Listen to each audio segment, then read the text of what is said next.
The Scum Villain's Self-Saving System. Chapter 3. Audio source, wuxia-world-audiobook.com. Chapter 3. Note: thanks for the reviews and encouragement everyone. You've inspired me to pump out another chapter ahead of schedule. Oh.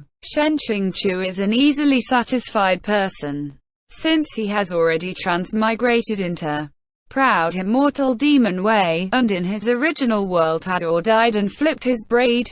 He might as well muddle along and live here. He's come to this cultivation world into a body with fairly good cultivation and sword skills, someone who's even in a well-known righteous sect. If he wants to be in the limelight, he can be in the limelight. If he wants to shrink back, he can do as he likes at Kangqiong Mountain Sect's Qingjing Peak without anyone asking.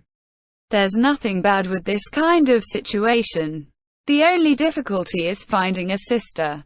This YY Stallion novel, as soon as a sister arrives, she becomes the male lead. Everyone knows this. However, Xiāng Tóngxiù doesn't have any high requirements. He'll be content to just while away his time here and wait to die. At any rate, it's not much different from his previous life. But so long as Luo Bing'er is present, he can't even speak of being in the limelight. As long as he remained in this piece of messy, dog-shit writing's original path, even if he retired to some idyllic place. After Luo Bing'er rises to power, he has the ability to pluck him out of hiding and slice him into a human stick. He can forgive being transmigrated into a stallion novel, but why not as the protagonist? He can forgive being transmigrated as cannon fodder, but why must it be as the person who abused the protagonist and for the transmigration to happen after all the abuse has occurred? It's not like I don't want to hug this main character's thighs, but who let this fucking man be so black? The revenge that needs to be taken is some thousands of deeds. Xiāng Tóngxiù cursed the creator of this pitch-black protagonist Luo Bing'er. Airplane towards the sky. If you're going to write a stallion novel, then you should write a good one and not spin off some damned unconventional thing. In short, he can only try to communicate more with the system and figure out how to increase his points, advance through stages, and unfreeze the MOC function. If the situation doesn't look good, it's still not too late for him to find another way out. For the first step, he intends to explore and familiarize himself with the surroundings. The Tiangong 12 Peaks 4 are like 12 imposing swords that have sprung up between heaven and earth, pointing straight towards the sky, piercing through the clouds. Xiāng Tóngxiù occupies Qingjing Peak, which is not the tallest among them but is certainly the most quiet, green, and comfortably shaded. Perfect for scholars. Additionally, most all of Xiāng Tóngxiù's disciples must learn some Qinqishu who are 5 and the like. Often sounds will drift by like someone reading out loud or playing the qin. Truly a wonderful place for youths to indulge in the liberal arts. It perfectly matches the original Xiāng Tóngxiù's characteristics and is a good start for earning points. Some disciples passed by Xiāng Tóngxiù and respectfully greeted him while he attempted to grasp the original Xiāng Tóngxiù's mannerisms. His face cold, a slight nod, moving actively but withdrawing his inner self. Like this, he managed to pass even though inside, his head ached at how he was going to reconcile the character in the novel with the person alive right now. But these matters still aren't the most urgent for Xiāng Tóngxiù to solve right now. If he wants to save himself, he first needs to get the original's martial arts and sword techniques. If he hasn't remembered wrong, before Luo Bing'er was blackened, Kangqiong Mountain Sect encountered some big events, some attempted demon realm invasion, a mortal assembly conference. All these require him to fight in person. If he only wears the appearance without any real ability, he's doomed. Don't even speak about proceeding in the plot, the protagonist won't even have to act for some nobody Yao or Guai 6 to play him to death. Shen Qingchu entered deep into the forest without anyone's notice. He made sure no one was around before he slowly drew the sword at his side with his right hand, his left hand on the scabbard. This Shuya sword is Shen Qingchu's proof of fame as both a technique and the sword at his side. The sword light flashed snow-white and clear without being too bright. Definitely very high-quality goods. Originally it was written that if your own Aura 7 was poured into the weapon, it would emit a glowing light. Shen Qingchu wanted to figure out how to insert his aura into the sword when the sword in his hand immediately emitted a shimmering white light. It seems like the original's martial abilities and techniques are automatically inherited. He can use his skills without needing to think too much. The sword light was emitted without much direction from him. Shen Qingchu wanted to see how strong he was, so he carelessly slashed in front of him. Who knew this careless slash is enough to scare people? The sword light shone dazzlingly and swept out in front of him, forcing him to close his eyes.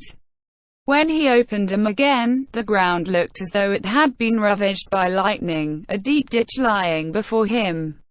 Fuck. Shen Qingchu was expressionless, but his heart is about to burst inside. It's even more aggressive than he imagined. Worthy of a peak lord. With this martial ability and technique, plus some diligent practice, even if he must face off against Luo Bing'er in the future, he'll have a chance to flee. Right. To be able to flee is enough to make Shen Qingchu laugh for 3 days straight. His needs truly aren't high, he'll be happy just to keep his life. He wants to practice more so he can advance his plans sooner. But then he heard someone stepping on and breaking branches underfoot. Truthfully, that sound is very far away, but his 5 senses are too keen. It's not difficult at all for him to figure out where. Shen Qingchu looked at the deep ditch in the ground and slid his sword back into the scabbard, retreating into the deep green of the forest unseen. The sound of footsteps drew closer before Shen Qingchu could hear that it was not only one person. Sure enough, after a moment there appeared Luo Bing'er's soft bright face and a fresh, delicate girl's voice in the clearing. "Our Luo, 8, look, there's a very large ditch here in the ground."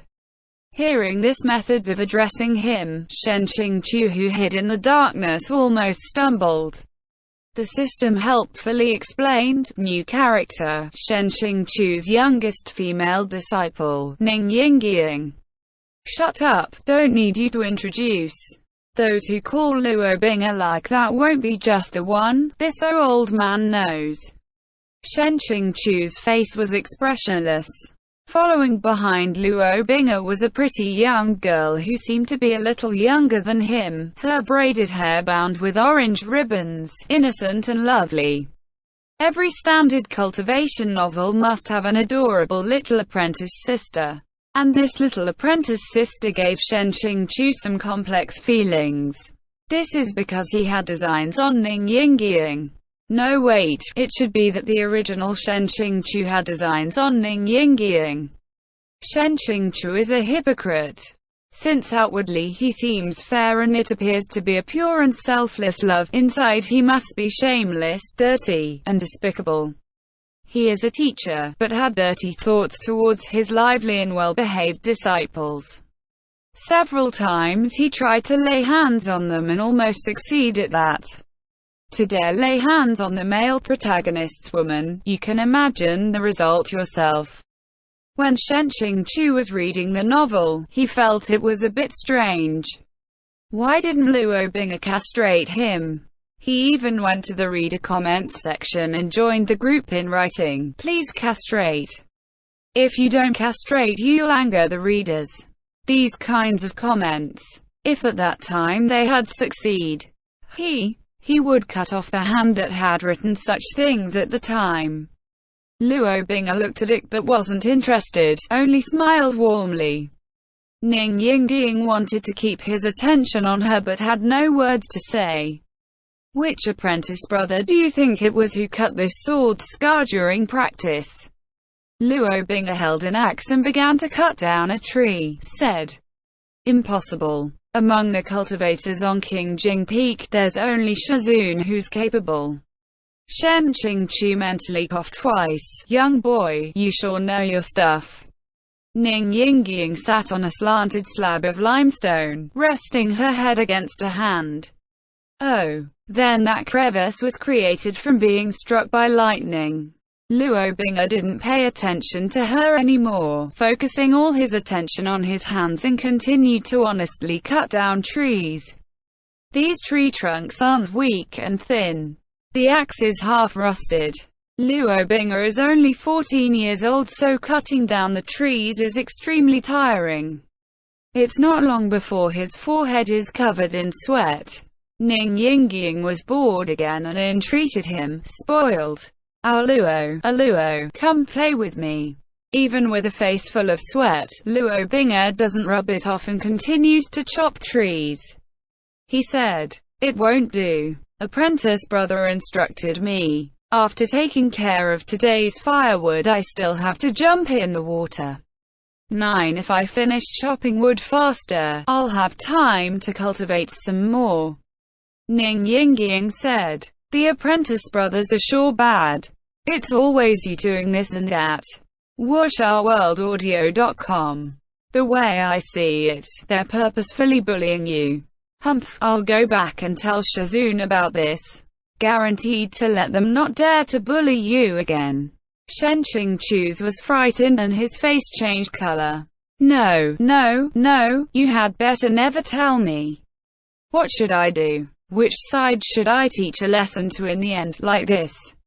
At this time, though Luo Bing'er's age is small, he has tasted all kinds of bitterness in life. Still, he has managed to preserve a heart as pure as a white lotus. Towards Ning Yingying, he earnestly said, "Please do not. I don't want Shizun to be troubled over these small things. The apprentice brothers don't mean to be malicious and just see that my age is small. They're just giving me more opportunities to practice hard." Shen Qingqiu is truly about to have his heart moved by this child. "You say, how good it would be to have a child so sensible." In the middle of Ning Yingying's chatter, Luo Bing'er finished cutting enough firewood for his task. After putting things in order, he also sat down on the limestone slab, cross-legged, and began to cultivate. Shen Qingqiu let out a long sigh in his heart. Truthfully, the protagonist's lack of cultivation in the earliest, bitterest scenes of the novel is partly for this reason. It's obvious that Ming Fan gave him a false technique to practice with when he joined in the beginning. The more he seeks to cultivate, the more dogshit difference there is between him and the others. It's only because Luo Bing'er is such a heavenly talent and has the support of the demonic blood hidden within his body that he managed to feel out and grasp his own cultivation practicing method. Way too unscientific. Even as he sighed, he heard the chaotic sound of many footsteps. Shen Qingqiu immediately knows it's nothing good and something bad will happen. Ming Fan brought some low-level disciples with him. At the sight of Ning Yingying, he immediately went up to take her hand. Little apprentice sister, I've been looking for you, you know. How come you never want to drop by our place? The back of the mountains is so large, what'll you do when night falls and poisonous snakes emerge? This our older apprentice brother has some fun stuff for you to see." He naturally saw the multi-cultivating Luo Bing'er treating him as though he was air. Luo Bing'er is quite mannerly and opened his eyes to greet him as an apprentice brother. Ning Yingying laughed. "I'm not afraid of any poisonous snakes. Besides, there's a Luo here to stay with me, right?" Ming Fan slanted his eyes towards Luo Bing'er and let out a humph. End chapter 3. One flipped his braid, a funny saying meaning that someone is dead. Probably comes from around Qing dynasty times. The hairstyle for men was a long braid down the back, and if your braid flips, you're dead. The little emotes are supposed to be two whited eyeballs, I think. 2 sister, he means it's hard to pick up girls. Lol. 3 previous life, bit of a subtle hint that our main character probably had a terminal illness or something that would have taken his life in time. 4 Tiangong 12 peaks, roughly, Sky Temple 12 peaks. Tiangong is the name of the mountain range where Kangqiong sect is and an alternate name for the sect. The mountain range is made up of 12 peaks, each with a peak lord. Shenqingchu's Qingjing Peak is one of the 12. 5 Qin Chi Shu Hua. I left this in the original pinyin for effect. These are the 4 fundamental classic accomplishments for a Chinese scholar to have: ability to play qin, a stringed traditional Chinese instrument, to play ji, or chess. You might be more familiar with Japanese name, go, to write calligraphy and compose poetry. Shu includes both of these, and the ability to paint, hua.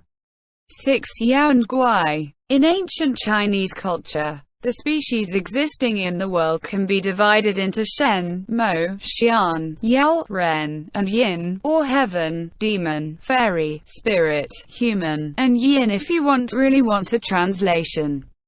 Mo, Yao, and Yin are generally considered evil, or Guai, literally strange, weird, and therefore unorthodox. RMC is worried about getting done in by the opposing unorthodox side because he himself belongs to an orthodox, aka righteous, sect. 7 Aura. The term used in pinyin is Lingqi. 8 Luo, nickname used for Luo Binga. Another cutesy way to address a person, only with people familiar with you, mind, is to add in front. So for instance, using Shenqingchu's name, it would be Shen, if using his last name. 9 Jump in the water. I assume Luo Bing is saying he still needs to take a bath after chopping up firewood. Instead of boiling water to the perfect toasty temperature, he's going to jump straight into freezing mountain water instead. What a hardcore guy, but I guess his method saves time. End chapter.